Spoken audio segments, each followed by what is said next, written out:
कोई बोला इधर से, शीशा।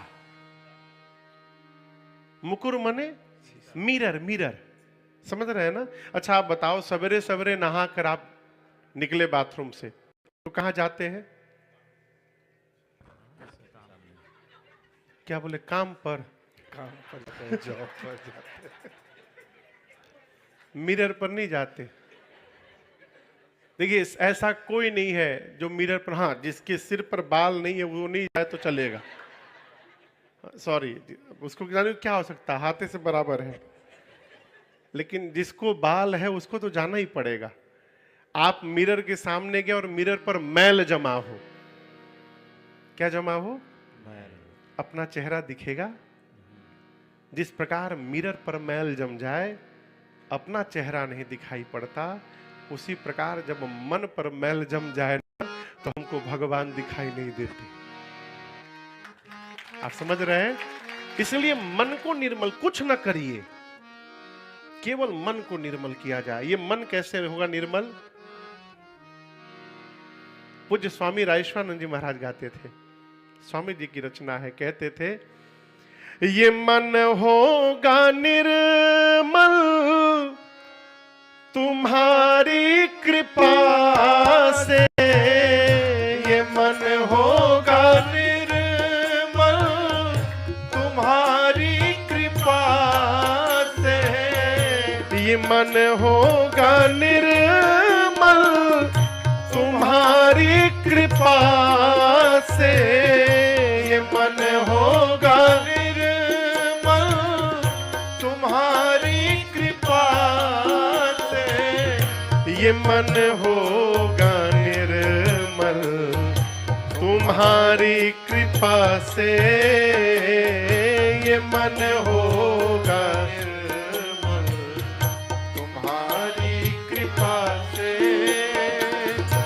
इसे शुद्ध करने में राजेश हारे, अगर नाथ देखोगे अवगुण हमारे, अगर नाथ देखोगे अवगुण हमारे, तो हम कैसे भाव से लगेंगे किनारे, अगर नाथ देखोगे अवगुण हमारे, अगर नाथ देखोगे, अगर नाथ देखोगे, अगर नाथ देखोगे, अगर नाथ देखोगे।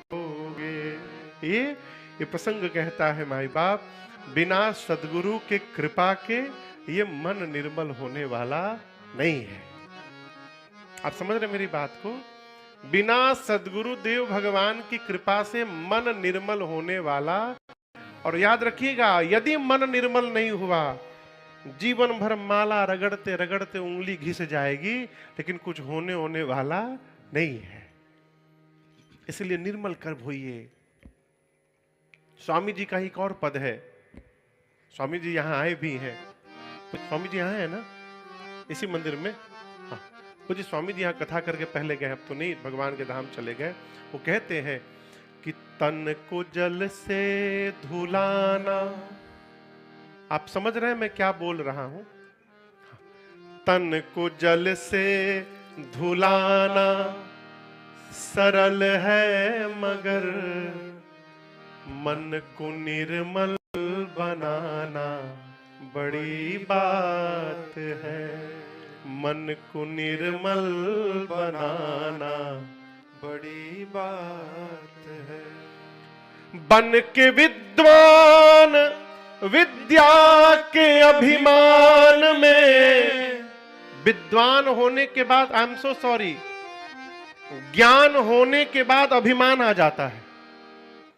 स्वामी जी कहते हैं कि बन के विद्वान विद्या के अभिमान में, अपना मत तो चलाना असंभव नहीं।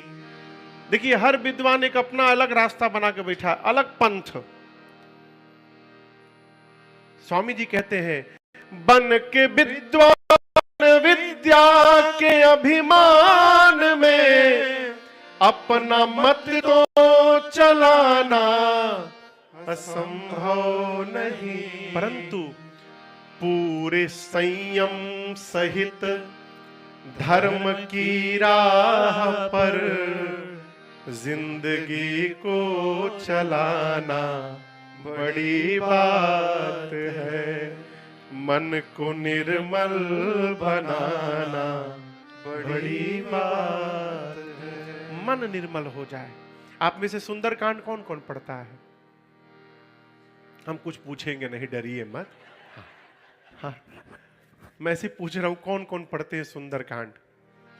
हाँ, सुंदरकांड में एक चौपाई है। हम पूछेंगे नहीं कौन सी चौपाई, हम गाएंगे, आप लोग साथ में गाइएगा।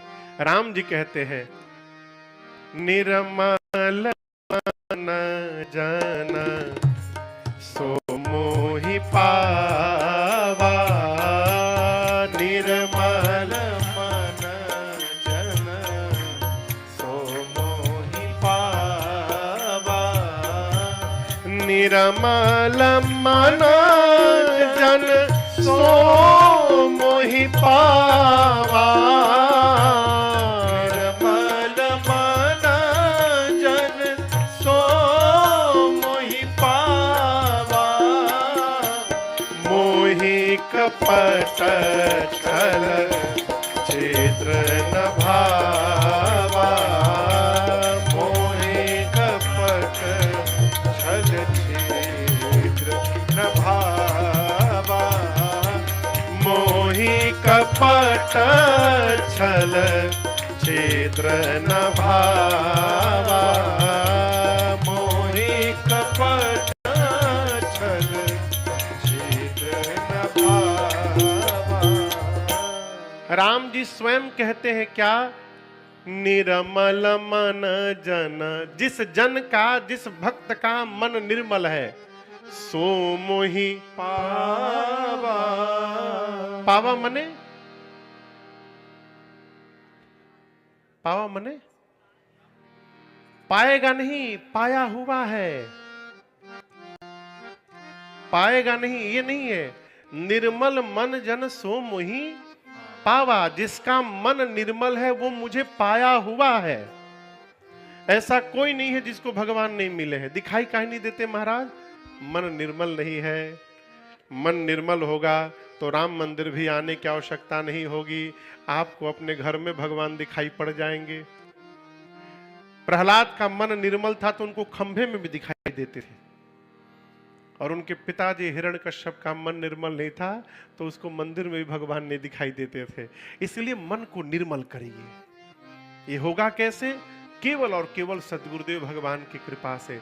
इसलिए गोस्वामी जी कहते हैं श्री गुरु चरण सरोज रज निज मन मुकुर सुधार। मैं मन रूपी मिरर को साफ कर रहा हूं। क्यों? बरनऊ रघुबर विमल जश जो दायक फल छाय। मैं रघुबर के, भगवान के विमल यश का गुणगान करने जा रहा हूं। उस कथा को गाने के पहले मन को निर्मल कर रहा हूं। ये भगवान की कथा ही 4 फल देने में सक्षम है। कितने फल? 4। कौन कौन से फल? आम, बनाना, और कौन हो? एप्पल। एप्पल, हाँ बहुत सुंदर। और गुआवा। हाँ गुआवा। गुआवा। ये 4 फल मिलेंगे। अब किसी को एवोकाडो अच्छा लगे तो उसको भी मिल सकता है।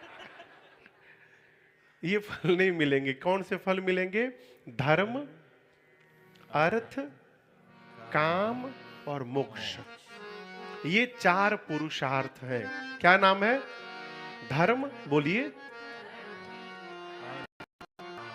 और मोक्ष। इसको आगे पीछे नहीं बोल सकते, इसका सीक्वेंस है। सबसे पहले धर्म। हम चाहे आप चाहे धरती पर कोई भी कहीं भी किसी से कुछ मांगते हैं तो इसी चार में से मांगते हैं। या तो धर्म मांगेंगे, नहीं तो अर्थ।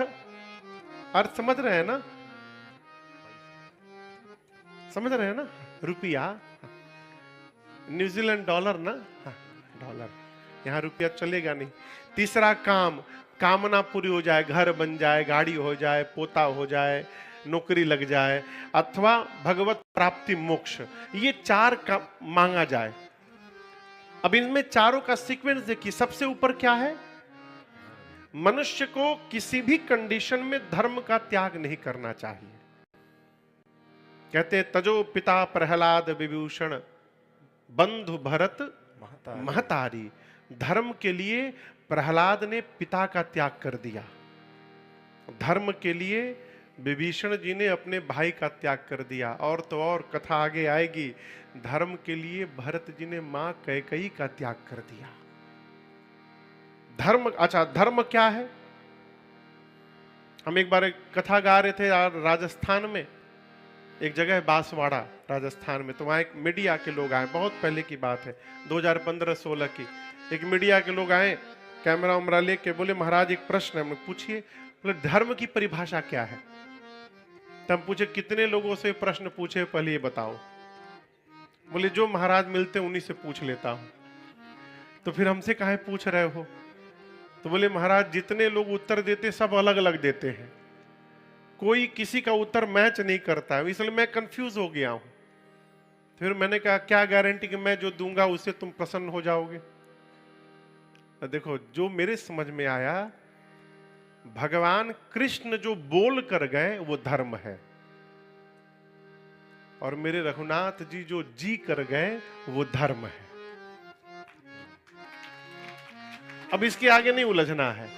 राम जी का एषः रामः विग्रहवान धर्मः साधु सत्य पराक्रमी। राम जी धर्म की प्रतिमूर्ति हैं। राम जी का पूरा जीवन ही धर्म है। राम जी ने पिता के लिए जो व्यवहार किया वो पुत्र का धर्म है। राम जी ने भरत जी के साथ जो व्यवहार किया भाई का धर्म है। राम जी ने अपने मित्र के साथ जो व्यवहार किया वो मित्र का धर्म है। और तो और राम जी ने रावण के साथ जो व्यवहार किया वो एक शत्रु का धर्म है। आपको एक कथा सुनाऊं, लंका का युद्ध चल रहा था भैया। भगवान ने एक दिन ऐसा बाण मारा युद्ध में, रावण के जितने आयुध थे सारे आयुध कट गए। रावण को बाण लगा, वो रथ से नीचे गिर गया। भगवान गए, राम जी गए रावण के पास, देखिए रावण अचेतन अवस्था में पड़ा है, मूर्छा से बाहर आया, होश आया। तो रावण तो समझा कि आज तो अंतिम दिन है मेरा, सामने आगे मैं निहत्ता हूं, मार देंगे अब।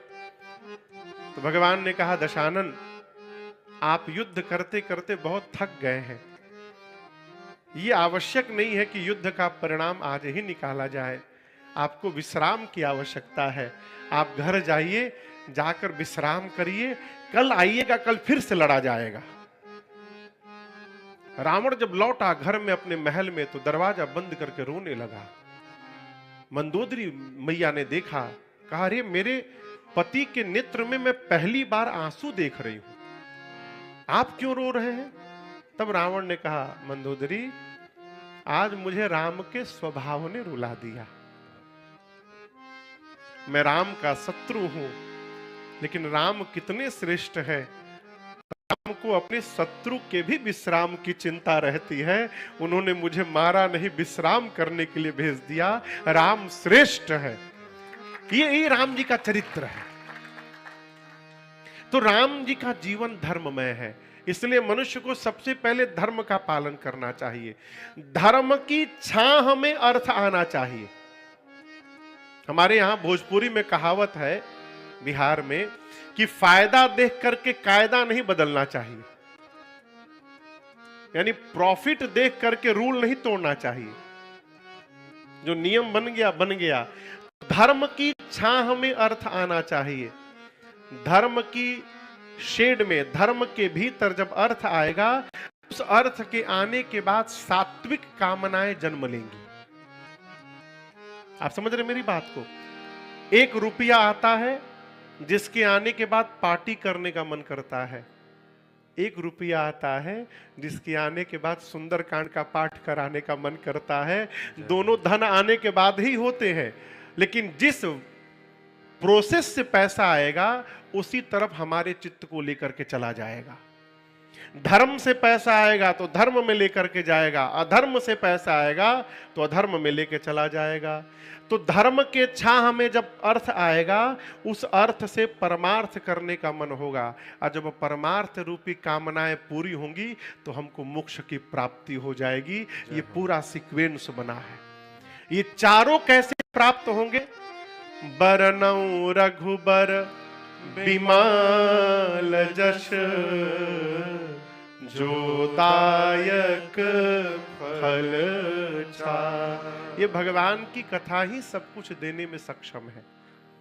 गोस्वामी जी ने अपने मन को निर्मल किया है, और उसके बाद अयोध्या कांड की पहली चौपाई बाबा कहते हैं, जहां मैं पिछले साल छोड़ा था वहीं आरंभ कर रहा हूं। जब ते रामा ब्याही घर आए, जब तेरा सभी लोग आइए सुनकर।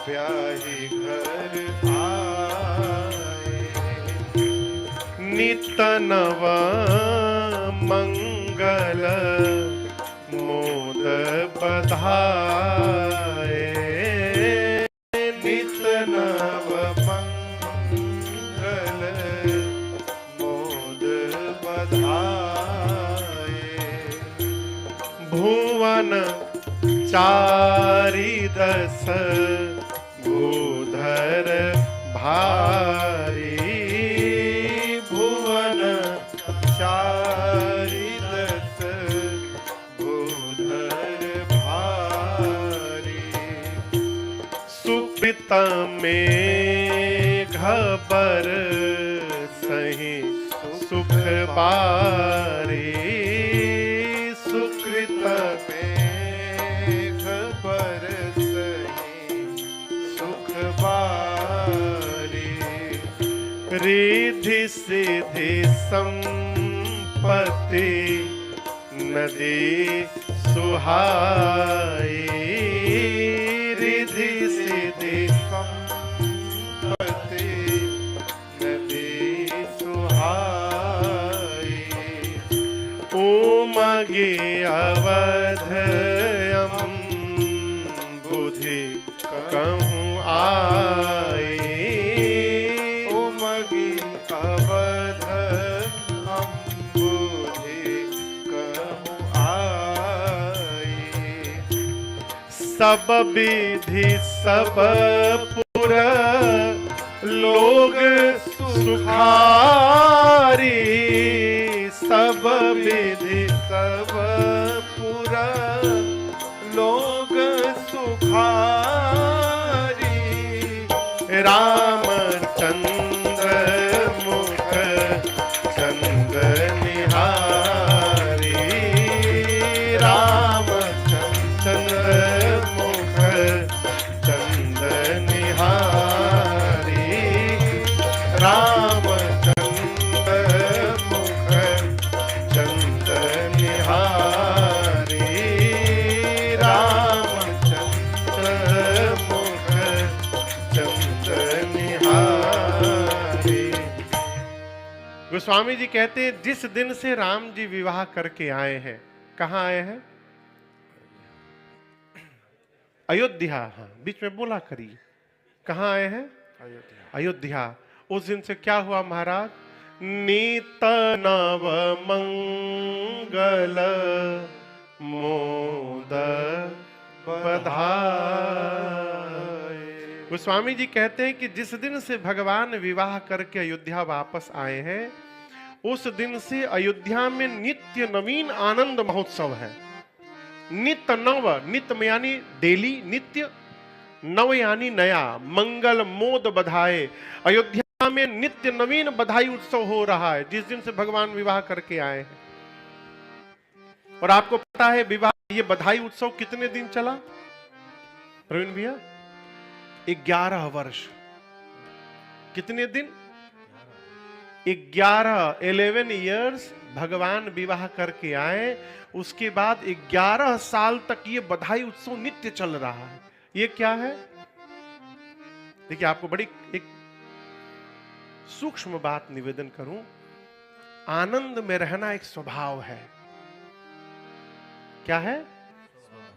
जिसका यदि रोने का नेचर हो गया, वो बैकुंठ में भी जाएगा तो आपको रोता हुआ दिखाई पड़ेगा। मैं एकदम गंभीरता से कह रहा हूं, यदि आपका रोने का नेचर हो गया, स्वभाव बन गया, आप जहां भी रहिएगा, स्वभाव है रोने का, आप रोते रहिएगा। और यदि नाचने का स्वभाव बन गया तो आप अभाव में भी रहेंगे तो नाचना स्वभाव में बना रहेगा, आप हमेशा आनंद में बने रहेंगे। हम एक लोग को जानते हैं, मैं कथा लाइव जा रही है, नाम नहीं लूंगा उनका, कहीं देख ले तो। हाँ, उनको आज तक मैंने कभी हंसते हुए नहीं देखा भैया। जब देखता हूं उनका एक बेटा, जिस दिन बेटे की शादी थी उनके, उस दिन भी डर के मारे उनके पास कोई जाता नहीं है। ये क्या है? स्वभाव है। इसलिए आनंद में रहिए, नित्य उत्सव मनाइए।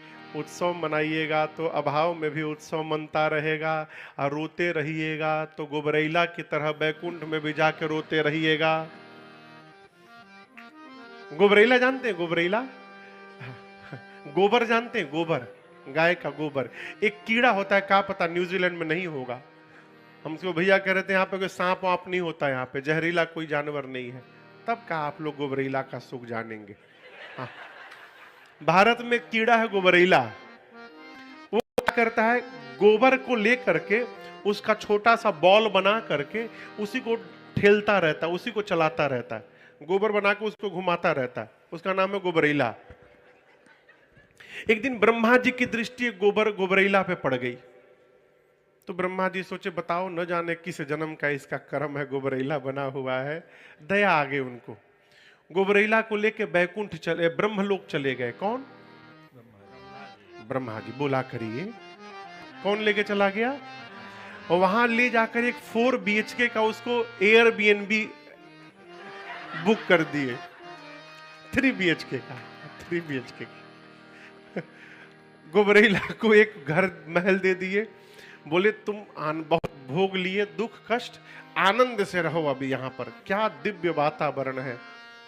1 महीने बाद ब्रह्मा जी गए वहां उसके एयरबीएनबी में, जाकर देखे गोबरैला एकदम दुबला हो गया है बेचारा। जैसे ब्रह्मा जी को देखा, पांव पकड़ के रोने लगा, कहा हमको इस नरक से बाहर निकालिए। बोले अरे नरक?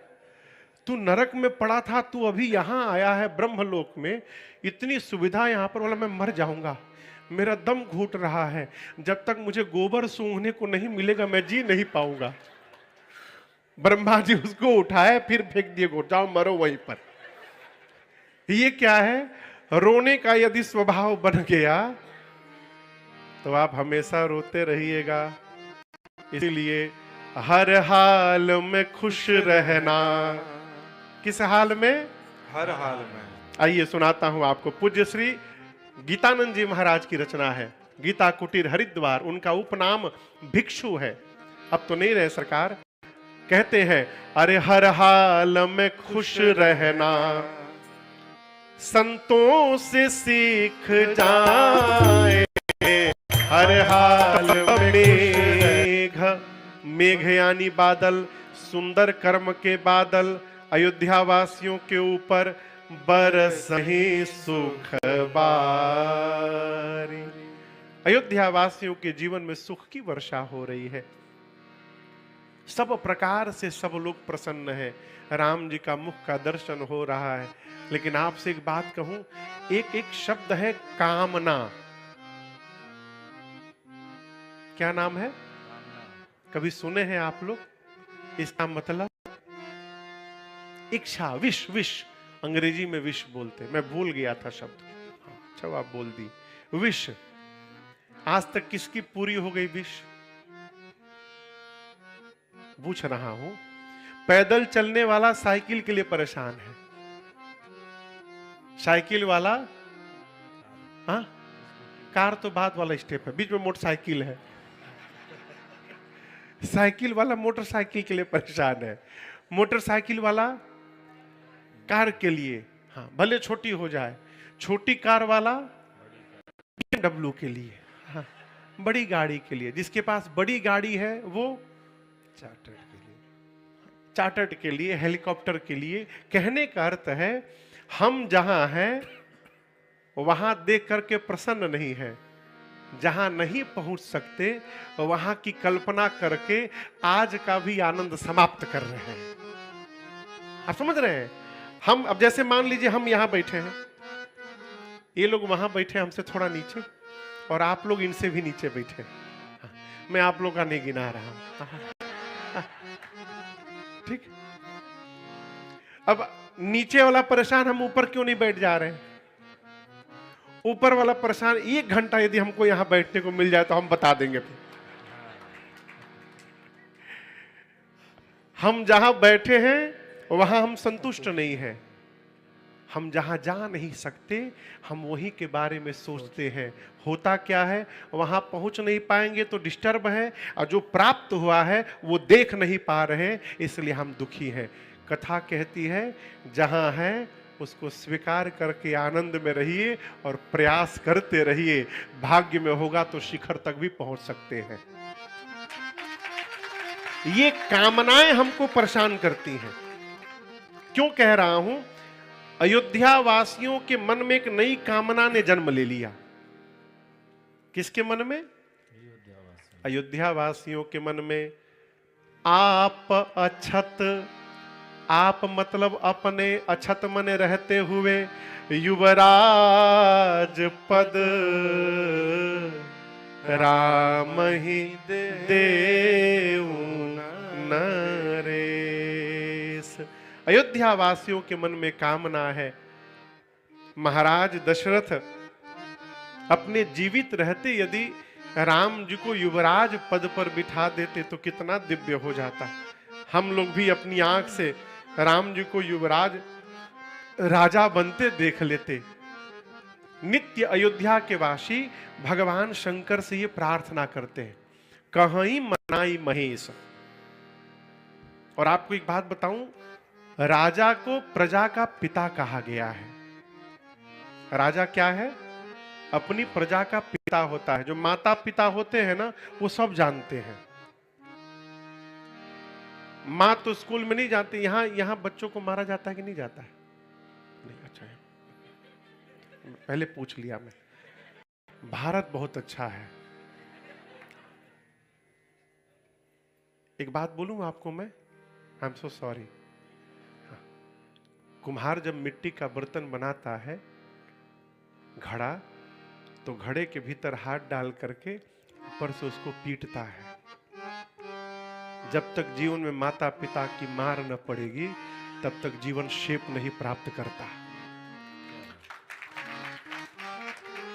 सौभाग्य है भैया, यदि परिवार में आपको कोई डांटने वाला है, आप भागी हैं, आप सौभाग्यशाली हैं। अभी लगभग 22-25 दिन में यूएसए में था, अभी 10 दिन पहले। वहां एक परिवार में हम लोग थे, छोटा सा बच्चा, 3 साल का बच्चा भैया, चॉकलेट मांगे। बहुत प्यारा बच्चा था। एक दिन चॉकलेट मिला, दूसरे दिन मिला, अब जितना चॉकलेट था सब खत्म हो गया पास का। चौथे दिन हम लोग आए, रात को वहीं रुके थे हम लोग। चॉकलेट, अब चॉकलेट है नहीं, दे कहां से? तो चॉकलेट है, तुम आई विल कॉल पुलिस। मतलब मैं पुलिस को बुला दूंगा, नहीं तो चॉकलेट दीजिए। अब हम सोचे 3 साल का बच्चा ये पुलिस कैसे जान गया? तो पूछा, भाई ये 3 साल का बच्चा ये कहता है आई विल कॉल पुलिस, ये पुलिस कैसे जान गया? बोले महाराज यहाँ स्कूल में बताया जाता है कि कोई भी तुमको मारे, कोई भी तुमसे ऊंची आवाज में बात करे, पुलिस को बुला लो।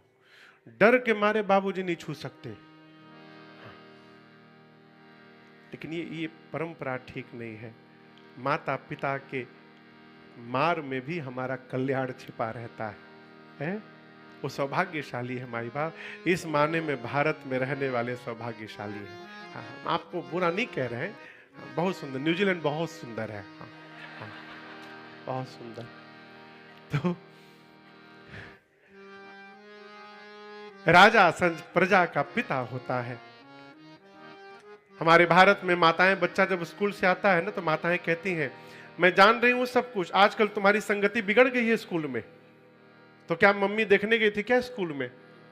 वो बच्चे के हाव भाव से जान जाती है कि किस प्रकार की संगति में है। उसी प्रकार पिता, माता पिता बिना कहे सब जान जाते हैं। प्रजा के मन में भाव चल रहा है, आप अछत युवराज पद, राम ही देऊ नरेश। एक दिन श्री दशरथ जी महाराज अपने दरबार में बैठे हुए थे। कहां बैठे थे? दरबार में। दरबार के लोग महाराज की बड़ी प्रशंसा कर, महाराज 3 काल में 14 भुवन में आपसे अधिक सौभाग्यशाली दूसरा कौन होगा? राम जिसके घर में पुत्र बन करके अवतार लिए हैं, आप बड़े भाग्यशाली हैं। महाराज सुन रहे थे। गोस्वामी जी कहते हैं कि राय सुभाय, राय मने महाराज, सुभाय यानी स्वभाव से मुकुर कर लीन है। मुकुर यानी शीशा। महाराज ने स्वभावतः दर्पण लिया। अब इसके 2 अर्थ मैं आपको सुनाऊं। एक तो सीधी सीधी बात है कि महाराज दरबार में बैठे थे, शीशा ले लिए, दर्पण मिरर ले लिए हाथ में। दूसरा एक अर्थ है, विशेष अर्थ, सभा के लोग महाराज की प्रशंसा कर रहे हैं। ये प्रशंसा सुनकर महाराज अपने जीवन रूपी दर्पण को हाथ में ले लिए और ये देखने लगे कि ये जो बात कही जा रही है मेरे लिए, क्या मैं इसके लायक हूं कि नहीं हूं? आप समझ रहे मेरी बात? जीवन में यदि प्रशंसा हो रही हो तो आत्मनिरीक्षण करना चाहिए कि हम इस प्रशंसा के लायक हैं कि नहीं हैं। यदि झूठी प्रशंसा हो, चापकारिता समझते हैं ना, चापलूसी, चापलूसी में लोग झूठी प्रशंसा करते हैं, जिनको सीधी भाषा में कहते हैं चमचे। चम्मच जहां जाता है बर्तन उसी को खाली करता है। जिस बर्तन में चम्मच रहता है ना उसी को खाली कर देता है। उसी प्रकार जिसके जीवन में चमचे लग जाते हैं उसको खाली कर देते हैं, समाप्त कर देते हैं।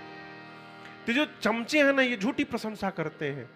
हमारे कलकत्ता भारत में एक हमारे पूज्य महाराज श्री के परिकर अभी भी हैं वो, तो जब भी महाराज श्री के पास आते थे उनके साथ 4-5 लोग आते थे और उन 4-5 लोग का और कोई काम नहीं।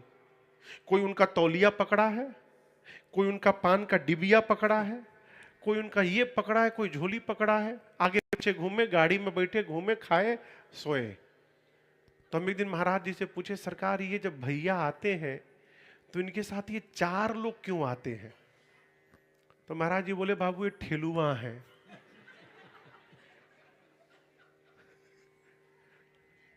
बोले क्या है? बोले ठेलुआ। फिर महाराज जी बोले, बाबू भगवान भी किसी किसी तेज घोड़े के साथ 4-5 गधों को बांध देते हैं, कहीं ये तेज घोड़ा आगे जीत न जाए, तो ये 5 गधे जो हैं उसको मिल के पकड़े रहते हैं और उसको आगे जाने नहीं देते हैं। उसी प्रकार यदि आपको जीवन में आगे बढ़ना है तो पहले ठेलुओं से पिंड छुड़ाइए। यहां तो ठेलुआ नहीं होंगे मैं जानता हूं, आप समझ रहे मेरी बात को? ये झूठी जो प्रशंसा है ना ये समाप्त होने के लिए पर्याप्त है। इसलिए कभी भी प्रशंसा हो तो आत्मनिरीक्षण करना चाहिए, क्या हमारे भीतर इसकी पात्रता है? तो महाराज ने दर्पण लेकर जीवन का देखना प्रारंभ किया। ये भीतर का अर्थ है। बाह्य अर्थ इसका है, महाराज थे और उनको दशरथ जी को लगा कि सर पे जो मुकुट है ना वो टेढ़ा हो गया है, तो उस मुकुट को सीधा करने के लिए राय सुभाय मुकुर कर लीन्हा, अब बदन बिलो की मुकुट सम कीन्हा। शीशे में देखकर महाराज दशरथ ने अपने सिर का मुकुट सीधा किया और जैसे मुकुट सीधा किया महाराज को कनपट्टी जानते हैं? कनपट्टी ये छिप गया है। हाँ, ये देखिए जो निकला है ना, इसको कलम भी बोलते हैं हमारे भारत में। कलम भैया, आजकल तो ये गायब हो गया है बेचारा। यहाँ के नीचे पूरा साफ है। यहाँ के नीचे पूरा साफ। कई जगह तो 2-3 हाईवे भी बने रहते हैं इसमें, ऐसे ऐसे। हाँ। धन्य है प्रभु। हम लोग एक बार चेन्नई में कथा गाने गए, तो वहां एक बच्चा आया, दया आ रही थी उसको देखकर बेचारे को। वो अपने बाल से बड़ा परेशान, इतने लंबे लंबे बाल आगे तक गिरे, और कुछ भी पूछो तो पुलिस से झटका मारे बतिया तले फिर गिर जाए। तो महाराज ने दर्पण में देखा, क्या देखा? श्रवण समीप, श्रवण यानी कान, असमीप यानी पास में, भय शीत केशा, मनहु जरठपन अस उपदेश। श्री चक्रवर्ती जी की दृष्टि कान के पास के केश पर गई, और क्या देखा महाराज ने? कान के पास जो बाल थे ना, वो श्वेत हो गए, सफेद हो गए। ये संकेत है। आजकल तो खैर केमिकल का भोजन है, सब कुछ शुद्ध नहीं है, इसके कारण तो बचपन में भी सफेद होने लगते हैं, लेकिन पहले समय पर, अवस्था आने पर बाल सफेद होते थे। और ये जीवन में संकेत है। जो शरीर है हमारा, ये शरीर हर पोजीशन, हर सिचुएशन में हमको इंडिकेट करता है, संकेत देता है। मैं आपको उदाहरण दूं। भोजन करने आप बैठे, भोजन करते करते क्या बोलते हैं उसको, डकार आना, आया ना? इसका क्या मतलब? इसका मतलब अब पेट आपसे कह रहा है कि मेरे ऊपर कृपा करिए। पेट कह रहा है अब प्लीज हमको छोड़ दीजिए। आदमी क्या कहता है? जगह